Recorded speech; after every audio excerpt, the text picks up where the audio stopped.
Story 1, The Haunted House. It was the first time I rented a house just for work. A historic house from 1780 in Princeton, New Jersey. It seemed like the perfect place to isolate myself and focus. The air around the house had this heaviness, a strange stillness, as if time had paused. There was a vast battlefield nearby, Princeton Battlefield State Park, where hundreds of soldiers had lost their lives. They said this house had seen it all. Now I've never believed in ghosts. I'm the skeptical type, you know? So when I started hearing things, I rationalized it. Sometimes while sitting in my little studio, an old meat curing room, I'd hear faint piano music playing downstairs. I thought it was just the old TV playing in another room, but whenever I went to check, the TV was off. The silence that greeted me in the empty room felt thick and uneasy, like the house was waiting for something or someone. One night, as I was working late, I felt the oddest sensation, my chair slowly lifting and lowering, like someone was tilting it. I looked around for my cat, but he wasn't anywhere in sight. I chalked it up to exhaustion, but it kept happening. But what really got to me were the stairs. At night I felt like I wasn't alone, like a shadow was lingering in the stairwell, watching me. That's when I found the newspapers in the attic about a woman who lived there for her entire life as a professor with a knack for bovine studies. I thought that was creepy enough, but then I learned the man who lived there before us had frozen to death in the backyard. Just imagining that poor soul, shivering and helpless, made my skin crawl. Then there was that night. I was with my girlfriend, now my wife, sitting on the couch. It was late, probably around 2 or 3 a.m. I had a joint in one hand and a match in the other. I was talking, not thinking about anything other than how tired I was. And then, out of nowhere, the match lit on its own. I stood there, staring at the flickering flame, my mind racing. Was it me? Did I somehow light it? Or was it something or someone trying to make contact? I don't believe in ghosts, but every now and then, I think about that house, about the woman in the stairwell, the music that played itself, and the feeling that I was never truly alone. Sometimes, the past has a way of lingering, and some things you just can't explain. I spent more time exploring the house, trying to understand its history. I found old photographs on the walls, showing the house in different eras. Sometimes, I'd feel a cold breeze pass through, even when all the windows were closed. And then there were the whispers, faint, almost inaudible, but definitely there. Nights were the worst. I'd lie in bed, trying to sleep, but the feeling of being watched never left me. One night, I saw a shadow move across the room, even though there was no one there. Another time, I felt a light touch on my shoulder, like someone was trying to get my attention. I found an old diary in the attic belonging to the woman who had lived there. Reading it by candlelight, I learned about her life, her studies, and her strange experiences in the house. It felt like I was connecting with the past, understanding the house's secrets. But then I started hearing footsteps, slow, deliberate, and getting closer. I'd turn around, expecting to see someone, but there was never anyone there. The chill in the air would intensify, making me shiver.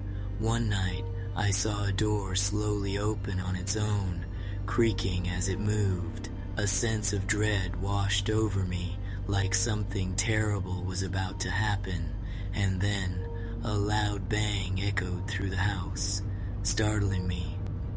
My heart raced, and I felt a surge of adrenaline. I tried to calm myself, telling myself it was just the house settling, but deep down, I knew there was something more, something I couldn't explain.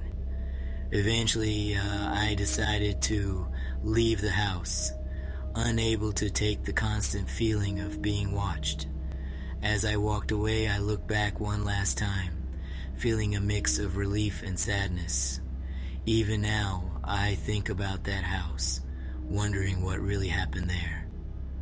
The memories still haunt me, and I can't shake the feeling that I left something behind. Maybe it's the connection to the past, or maybe it's the unanswered questions. But one thing is for sure, and that is the house will always be a part of me. A mystery I'll never fully understand.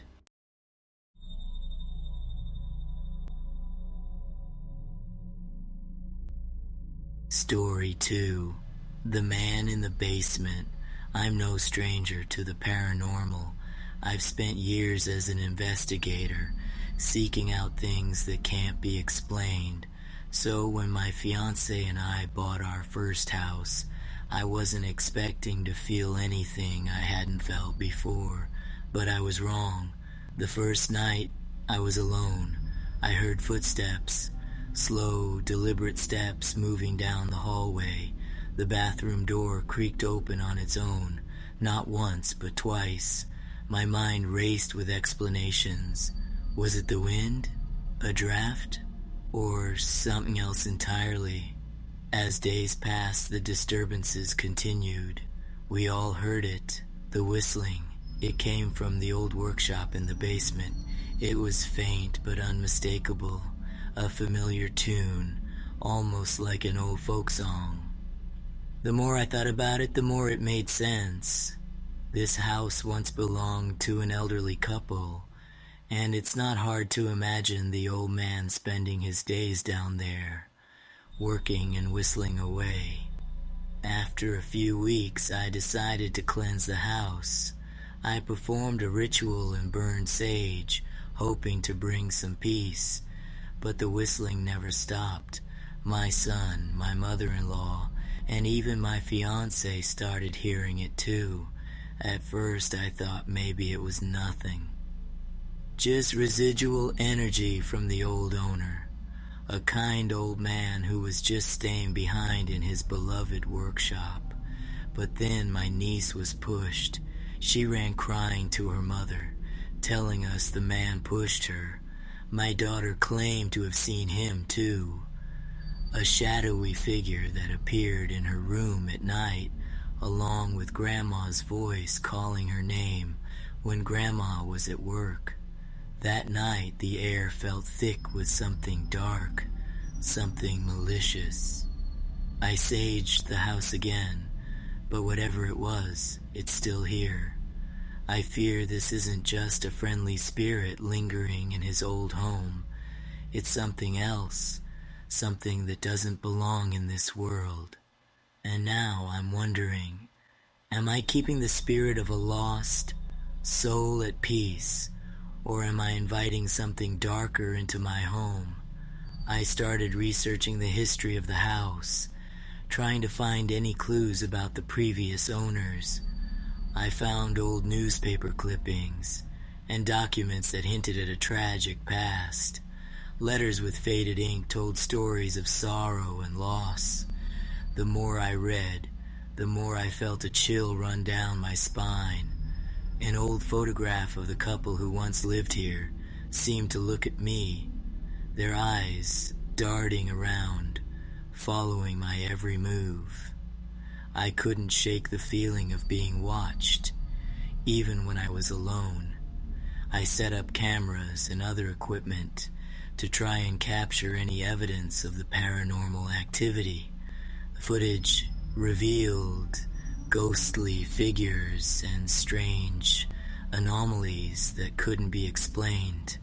Reviewing the footage left me shocked and more convinced that something was truly wrong. I even consulted a medium, hoping to get some answers. The medium went into a trance, claiming to communicate with the spirits in the house. She looked disturbed, telling me that the spirit was not at peace. I felt hopeless, unsure of what to do next. I prayed for guidance, seeking help from any source that could offer it. The presence in the house grew stronger, more oppressive. Whispers filled the air, voices that seemed to come from nowhere. I felt a cold touch on my shoulder, turning around to find no one there. I felt trapped, desperate to find a way to rid my home of this dark presence. In a final attempt, I performed one last ritual, determined to cleanse the house once and for all. Smoke filled the room as I chanted, hoping to drive the spirit away.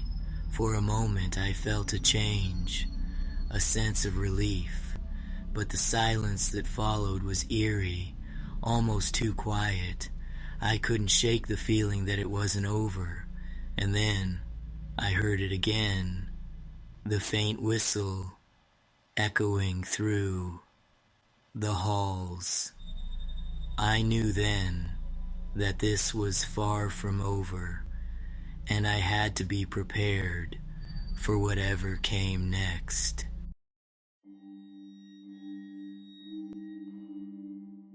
Story 3: The Shadow in the Moonlight.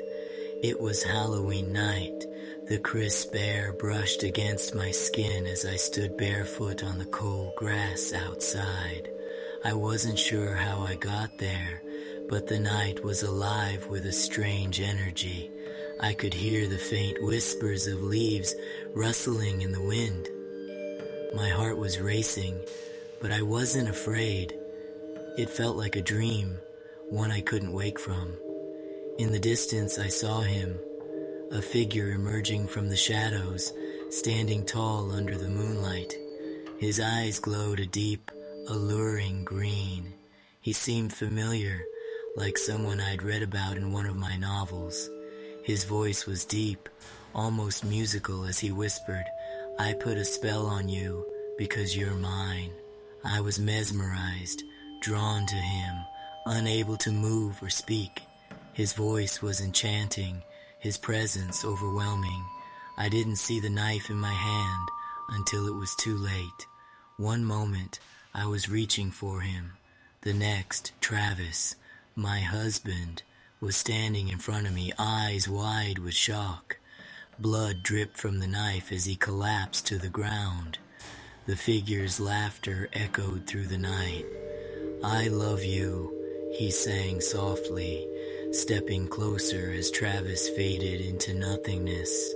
I felt my heart pounding as he leaned in, whispering in my ear, "You're mine." When I woke up, I was in my bed, drenched in sweat. The TV was on, playing an old music video, Screamin' Jay Hawkins singing the same haunting tune. Travis stirred next to me, groggy and unaware of the nightmare I had just escaped. "Happy Halloween, babe," he murmured, his voice tired and distant, but I didn't reply. I couldn't shake the feeling that somewhere, in the darkness outside, that figure was waiting for me, waiting to claim what was his. That night, as the clock struck midnight, I couldn't help but wonder, was it all just a dream, or had I glimpsed something darker lurking beneath the surface of reality? And, with a shiver, I knew that this Halloween, the shadows held more than just tricks and treats. The memory of the figure's glowing green eyes haunted me. I could still feel his presence, as if he was watching me from the shadows. Days passed, but the feeling didn't fade. I found myself drawn to the woods near our home, compelled to walk through the dark forest at night. The crunch of fallen leaves under the soles of my shoes and the eerie sounds of the forests filled the air. I felt like I was being watched, but I couldn't stop myself. And then I saw him again, the same shadowy figure moving through the trees, his eyes glowing with that same deep green light. My hand trembled as I reached out, unable to resist the pull. It was as if he had cast a spell on me, drawing me closer with each passing moment. Tears streamed down my face as I realized I was losing control, figuratively thrown in the back seat of my own mind and body. I was no longer myself. I was becoming his. The figure stepped closer, his smile growing wider. I could hear his voice in my head, whispering promises of eternal love and devotion.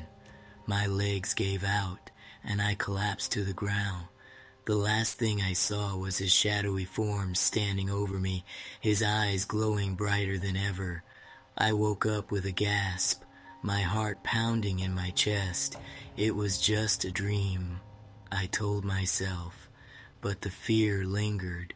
I looked at my reflection in the mirror, my eyes wide with fear. I couldn't shake the feeling that he was still out there, waiting for me. Time seemed to pass slowly, each tick of the clock a reminder of the nightmare that haunted me.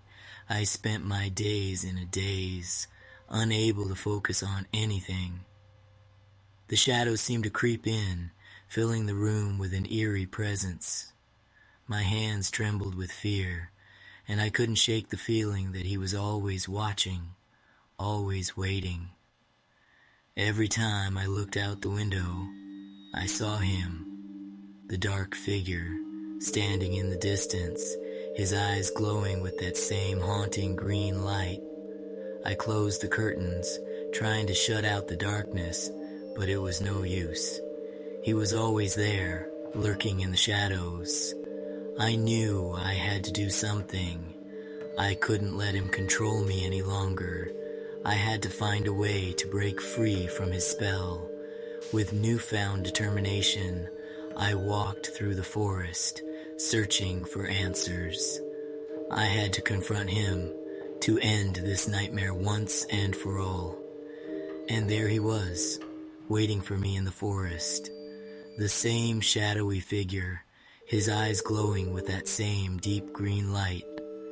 I stood tall, facing him with all the courage I could muster. I wouldn't let him control me any longer. I felt a surge of strength as I confronted him. I was no longer afraid. I was ready to fight for my freedom. As I stood my ground, the shadowy figure began to fade away. I felt a sense of victory, knowing that I had broken free from his spell. I walked out of the forest, the sunlight breaking through the trees. I was free, and I knew that I would never be haunted by him again. A smile spread across my face as I felt a sense of peace wash over me. I was finally free from the shadows that had haunted me for so long. As the clock struck midnight, I knew that this Halloween I had faced my fears and emerged victorious. The shadows no longer held any power over me. I looked out into the night, feeling a sense of peace and freedom. The shadows were gone, and I was finally free.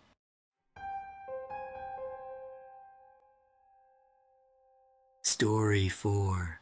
The 11 Pumpkins. My name is Caleb, and I had a twin brother, Kiefer. He was everything I wasn't, wild, fearless, and always in trouble. And we were my mom's little pumpkins, thanks to the cowlicks that curled on top of our heads like little stalks, the brown stump on them, in case you're wondering. We were 11 when it happened.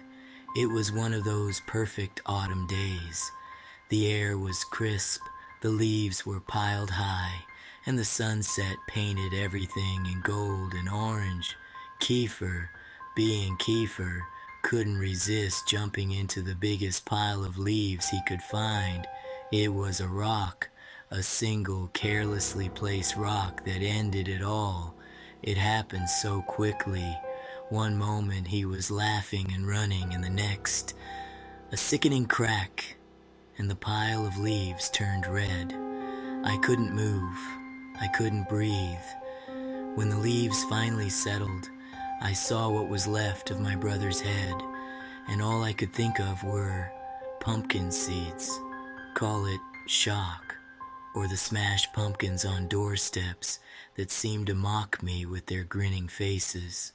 But Kiefer's remains looked just like the inside of a pumpkin. That image burned into my mind, and I've never been able to forget it. From that day, I couldn't stand pumpkins. Anything to do with them sent me spiraling into panic. People laughed at my fear, made jokes, and in some twisted way, I almost preferred their laughter to their pity. Years passed in the blink of an eye, and I tried to avoid anything to do with autumn and Halloween. One summer evening, I decided to take one of my usual long walks to clear my head. I ended up in a wooded area near our old neighborhood. It was quiet, except for the sound of cicadas and the rustling leaves. Then, through the trees, I saw lights, a row of flickering candles. I should have turned back, but curiosity got the better of me.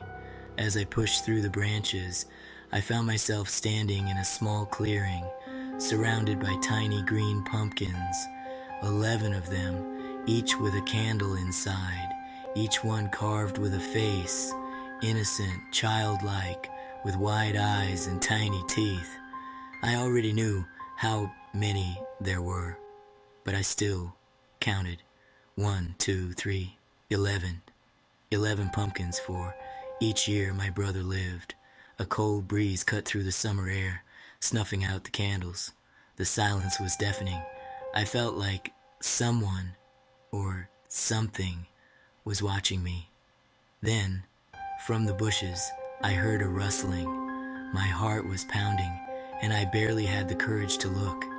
A hand reached out, small, spindly fingers with sharp nails, clawing at the dirt.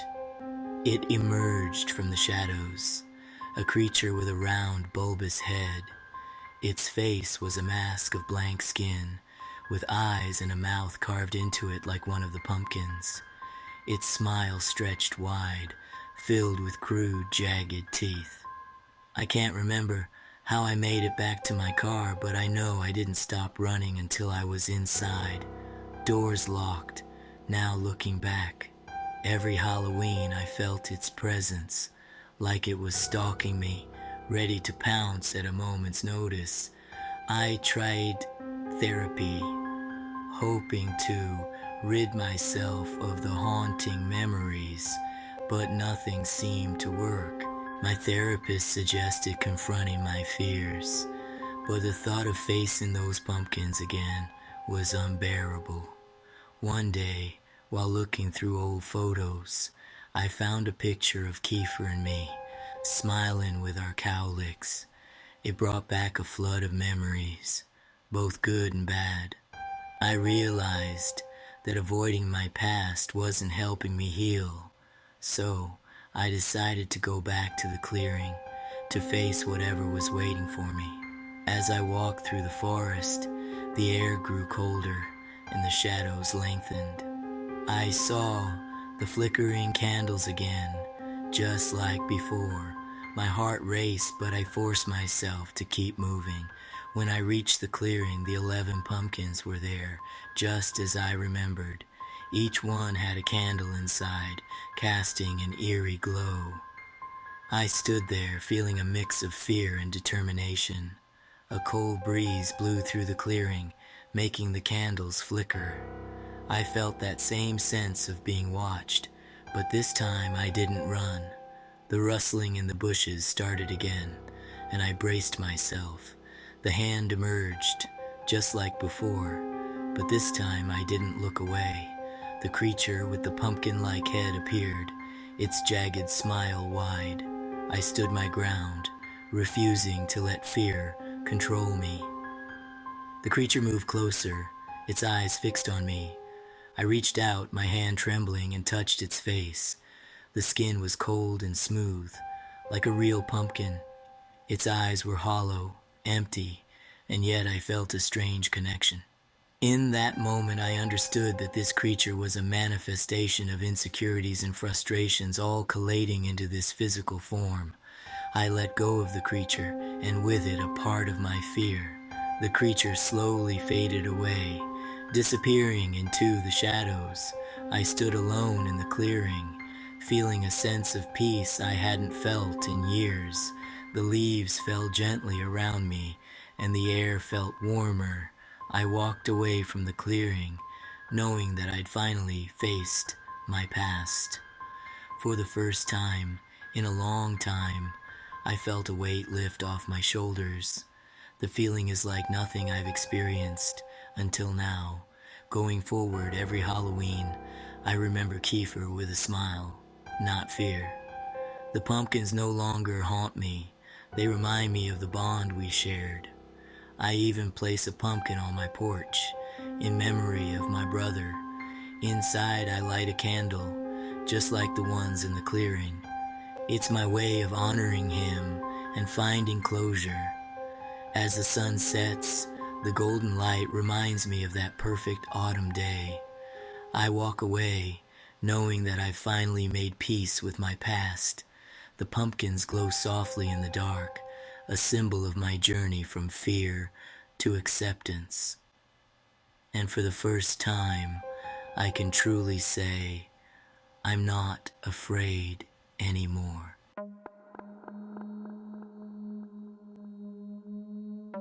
Story 5. The Thing at the Window. Halloween was always a big deal for my family. We decorated the house, dressed up, and stayed up late watching scary movies. But there's one Halloween night that still haunts me to this day. It was October 31st, 1991. I was only 2 years old, and we lived in a house on the edge of a wooded area. My bedroom had a large window that looked out into the backyard, and on that night, the moonlight filtered through the trees, casting eerie shadows across my room. Above my bed hung a big plastic jack-o'-lantern, grinning down at me. I had just fallen asleep when a scratching sound woke me up. It was faint at first, like tiny claws scraping against the window. I held my breath, listening to the ceiling fan and the muffled voices from the TV in the living room. Then it came again. Scratch, scratch, scratch. I stared at the window, expecting to see something, anything, but there was nothing there, just the moonlight and the swaying branches. I couldn't take it anymore. I screamed. My mom came rushing in, and I told her about the scratching. She checked the window, but there was nothing outside. She turned to leave, and that's when we heard it again. It wasn't coming from the window. It was coming from the jack-o'-lantern. The wind from the ceiling fan was making it sway, and the plastic edge was scraping against the wall. My dad took it down, and the scratching stopped. But that sound, that feeling of something trying to get in, it's something I've never been able to forget. Years went by, and every Halloween I would remember that night. The memory of the scratching sound would send shivers down my spine. As I grew older, I would share the story with friends and family during Halloween gatherings. It became a tradition, a spooky tale to tell by the fire. Each time I told a story, I could see the fear in their eyes. the way they glanced nervously at the windows. One Halloween, when I was a teenager, I decided to face my fear. I sat by the window, waiting for the scratching sound to return. The moonlight cast the same eerie shadows across my room, just like it did all those years ago.